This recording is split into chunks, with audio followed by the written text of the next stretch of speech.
It's a strange time to be named Luigi, especially if you're fat, gay, and dating your brother. Since the dawn of the internet, Luigi, unlike Mario, has consistently been the target of the weirdest fetish art ever made. Whether he's 9 months pregnant, inflated, or passionately making out with his own brother, Luigi fan art is so bizarre that pundits have even accused it of attacking family values. But how did politicians find out about Super Mario incest in the first place? Why is DeviantArt obsessed with corrupting Luigi specifically? And how is his downfall linked to the housing crisis of 2008? This is the unbelievable sequence of events that got Luigi pregnant. This is Bad Art History. Like most things gay and weird, our story begins in the 90s with a company called Dick City Animation. But before we bust that one open, in case you've never seen this, pregnant, inflated, gay Luigi is a subgenre of fetish art that's been floating around the internet for at least 15 years. And while it's easy to look at something like this and assume that it's nothing more than DeviantArt weirdness, as soon as you try to figure out where any of it came from, nothing makes sense. Why was almost all of it a one-time thing for the artists who made it? Irony alone does not explain this, but I think I figured out what happened. In the mid-2000s, 3 events would unfold in rapid succession and ruin Luigi's life. First, in 2005, some jabroni goes to the zoo and uploads a video of it to a new website called YouTube. Then, in 2006, a British kids channel begins airing reruns of a Mario cartoon so famously ass that it broke thousands of young minds. And in 2007, VHS tapes of this show would make their way into the hands of the infamous YouTube poop community. But we're missing something. There's only one character in existence who could have reasonably gotten Luigi pregnant. A character conspicuously absent from an obscure educational game from 1993. Mario is missing. Strap in for the most batshit crazy art history lesson of your life.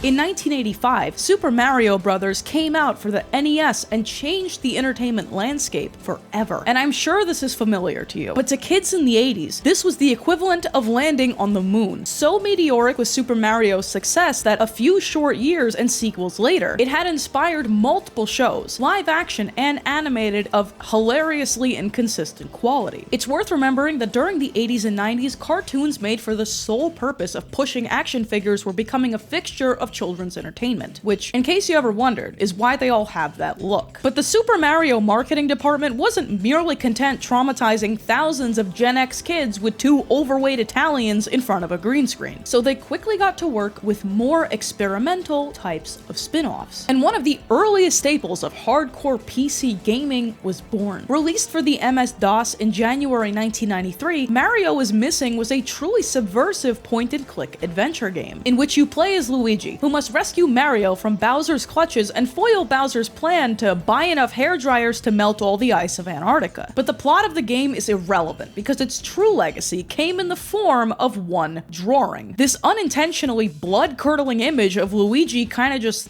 standing there and making a terrifying face. And this was the beginning of the end for Luigi fan art, for reasons you'll understand very shortly. The next summer, following the smash hit of Mario is Missing, a game would come out for the now infamous CDI console extension. A game so absolutely ass, with cutscenes so poorly acted and animated that the development team was firing staff halfway through production for making assets that were simply too ugly. The resulting monstrosity, Hotel Mario, became a cult classic for how visually offensive it was that it would come back into the fold 14 years later in the form of YouTube poops.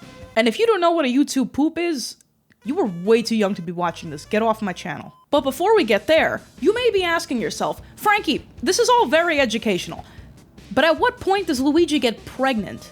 Say no more. In addition to the growing collection of janky Luigi images generated by these games was a spin-off TV series called Super Mario World, produced by a now shuttered studio called The Incredible World of Dick.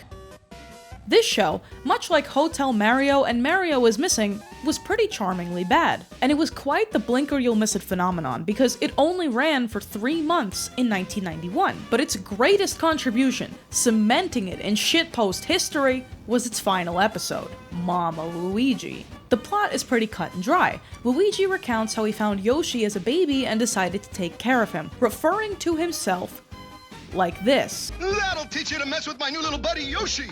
Mama Luigi!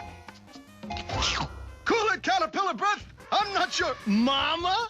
Mama Luigi? YouTube poops, the intellectual backbone of visual media. The stuff that so profoundly cooked my brain as a kid that I grew up to make videos about this. But what are they and why do they matter? By definition, a YouTube poop is not just a video that sucks. It's a type of mashup made of pre-existing media that gained enormous traction in 2006. The availability of home computers, the monstrous popularity of Windows XP, and the prevalence of an editing software you may have heard of called Windows Movie Maker meant that just about anyone could slam together clips from games and shows, raise the volume to something known as ear slap 300 rainbow filters onto it and call it a day. These incoherent, seemingly random edits were a perfect fit for the 2000s era of explosive, random humor and took off almost immediately. And some of the most popular sources of media for this genre were Hotel Mario, Mario is Missing, and of course, Super Mario World. And if you do drugs, you go to hell before you die. Between 2006 and somewhere around 2012, you couldn't throw a stone in any direction without hitting spaghetti, Ouija, Here, take me. Pesky plumber. The Sky Had a Baby, Squidward! The sky had a Pokemon from my cereal box! and notably, Mama Luigi. That's Mama Luigi to you, Mario! But the metaphorical water most likely broke in 2008, when YouTuber Tippin' Man uploaded the legendary poop. Mama Luigi gets pregnant and dies. And the timing is no coincidence. Smack in the middle of the YouTube poop golden age, in 2009, this Luigi pregnancy fan art was gifted to the world. Created by DeviantArt mpreg furry fetish artist Big Wolf, which is a sentence I defy you to tell me has existed before this. This palette-swapped Luigi was a cultural synthesis. Numerous fetish artists, likely inspired by some of the darker themes of these Mario poops, threw their hats into the ring with their own renditions of Luigi bearing a child, gaining dangerous amounts of weight, and so forth. And for what it's worth, YouTube poops touched on a variety of grave subject matter, including assault, pregnancy, unwanted fatherhood, death, and so on. But we're not even close to done with this yet, because there are two majorly confounding factors that we haven't even talked about yet: the recession and gay rights. Let's start with the gay stuff. To briefly return to where this all started, in the 90s, there was a massive development in the fan art space. In 1998, when I was 0 and therefore could not intervene, two bloggers going by the pseudonyms Talia Johnson and Texas Ranger coined the term mpreg, or at least its earliest known use online. While male pregnancy is by no means a recent literary invention, the rise of fanfic sites like fanfiction.net and AO3, among others, allowed untold numbers of devoted fans to publish literally anything they could think of. And while this is a separate, larger phenomenon of its own, the slow but unstoppable tide of anime and manga in the English-speaking world coincided perfectly with fangirl antics. And before long, by the mid-2000s, otaku culture was in full swing. Anime and video game fans of all kinds wrote fanfics about their favorite male characters making out, getting pregnant, being forced to shower together at Sonic Fighting Academy. You get the point. Pregnant dudes, in fact, are such a staple of fangirl culture that there is an entire genre of alternate universe fiction called the Omegaverse. The crux of it is like there's guys and gals who desperately need to get pregnant, and then there's like these other guys and they get those guys pregnant. Anyway, I know it sounds crazy, but they literally did this in Fairly Odd Parents. They had an hour-long special where Cosmo gets pregnant and gives birth to a baby. The baby just kicked. I think that means it's coming.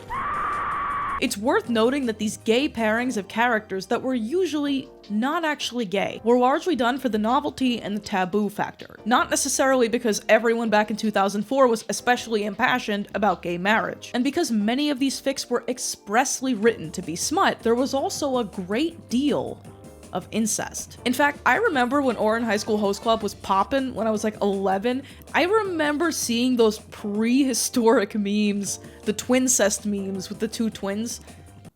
Does anybody remember what that is? Shipping siblings together because it was le smexy yaoi was relatively popular. And though Super Mario as a franchise never had the type of fangirl following that, say, Legend of Zelda did, there were nevertheless trailblazing DeviantArt users that would stop at nothing to make sure Mario got Luigi pregnant. Mario Bros. Yaoi Fan 12 was actually such a major influence on Super Mario incest that her artwork from 2011, mind you, still comes up in relevant Google searches today. But after 2011, there was a noticeable decline in the volume of pregnant Luigi art, which I believe coincides with the death of YouTube poop culture. As YouTube developed its corporate identity and sought to make itself more palatable to advertisers, its early rough around the edges era faded into irrelevance. And the fact was, in the early 2010s, calling things gay did not really hit the same. The topic of gay rights and gay equality was about to explode into the mainstream political discourse. And gay fan art that was once considered a gag had taken on a degree of post-ironic sincerity. Which is to say,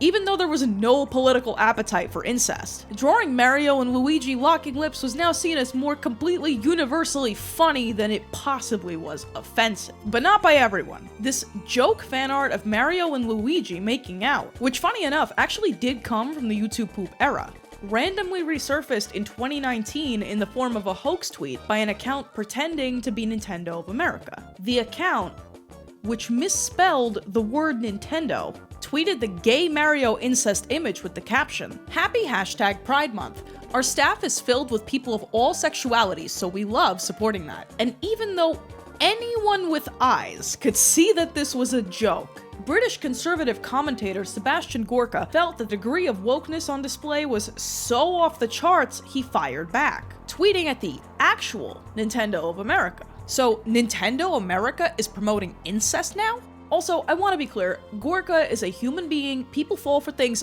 all the time. Just recently, I saw a tweet about a totally bogus lost media game from like South Sudan called The Adventures of Sexstick, and I uncritically just believed it was true. I just thought this was a particularly funny interpretation of that tweet. And now that we covered shitty educational games, janky cartoons, YouTube poops, and super incest brothers, I have saved the craziest part for last. I have a theory about the 2008 recession and Luigi inflation and thickness that is so genuinely insane that I only teased it in the intro because I did not actually want to lead with it. But I think there's potentially a little something there, so please hear me out. As you may remember, the recession began in the tail end of 2007 and was over by the summer of 2009. Recession pop, as it's retroactively been called, was characterized by optimism, loudness, and excess. And following in this theme of general excess, common wisdom tells us that in times of financial or resource hardship, men tend to prefer a more voluptuous female figure because it suggests biological fitness. But in order not to go off speculation alone, I found contemporaneous articles from 2008 and 2010 suggesting that attitudes in the US during the recession and after were shifting in the direction of thickness. Studies from 2013 and 2020 also positively state that in times of hardship, men tend to prefer a curvier body. This also lines up, potentially as a coincidence, with a more bottom-heavy, ample beauty standard throughout the 2010s. Now, I'm not saying this is causative, or that it is the sole reason for the spate of Luigi weight gain and inflation art in the 2010s. However, I could not help but notice the intersection of loud, excessive, bombastic early 2010s humor of the rise of the thick movement and Luigi art that looks like this. And as for this artwork, by the way, though this image was fleetingly a meme in 2019, it's actually legitimate fetish art made by artist Lou the Pyro. The fetish in question, butt inflation. This is just my game theory. There is As you can imagine, zero research into this topic. I just really needed to tell you that I made this observation during the research. And this leaves us with merely one loose end. Why Luigi? This question does not have a single answer, but the simplest explanation is that Luigi is portrayed as the younger, taller, slimmer, timid counterpart to his older brother. Put simply, he's kind of adorable. And if DeviantArt specializes in nothing else, it's taking a character you find wholesome and corrupting him in a way that sends you to therapy for the rest of your life. In fact, one of the more well-known examples of sexy Luigi corruption art that you have most likely seen is this image of a muscle-bound Luigi made by an unknown artist in 2015. Though something about this feels distinctly like joke fetish art. Fetish art is fetish art. This illustration, known by its moniker, That's How It Is on This Bitch of an Earth, fully subverts Luigi's character by depicting him as stoic and powerful. Though the original drawing did not actually include any text, the version that was widely circulated in 2015 in the form of this picture of a blanket gained such notoriety that even Shadman, an artist with a reputation for being horrendously edgy and offensive, made raving rabbids fan art of this. And if you were curious where the quote came from, amazingly, it is not actually just an edgy meme. It originates from the 1953 play Waiting for Godot, as authored by Samuel Beckett. Freaky Luigi art continues to surface on Twitter, DeviantArt, and the usual suspects. But it seems that his intense affair with inflation and the miracle of life is over, at least for now. YouTube poops are still being made, but they are nowhere near the cultural force that they used to be. And this doesn't really have to do with the video, but I need you to know that while working on the Luigi video, I was incapacitated for a week with back pain. Luigi and back pain. I genuinely could not come up with more insane timing for a joke if I tried. Because that's how it is on this bitch of an earth. This has been Bad Art History. This video was made possible by scum cells like you. Thank you. Please consider joining the Patreon for uncensored cuts and blooper reels that are getting longer every video, I promise. A game so absolutely ass with I can't fucking read this next line, I can't. Oh my god. Tweeted the game Mario incest image. It's making me laugh too much. Bro, imagine being offended by this. Actually, I can imagine one person. Loki, my dad. I think you would be majorly offended. You would say this is disgusting. Why is this getting me so bad? Bro, I never break character like this. I never go crazy like this. But the gay Mario incest image. Did you know that I don't tell my family about YouTube? I just tell them I'm a video editor?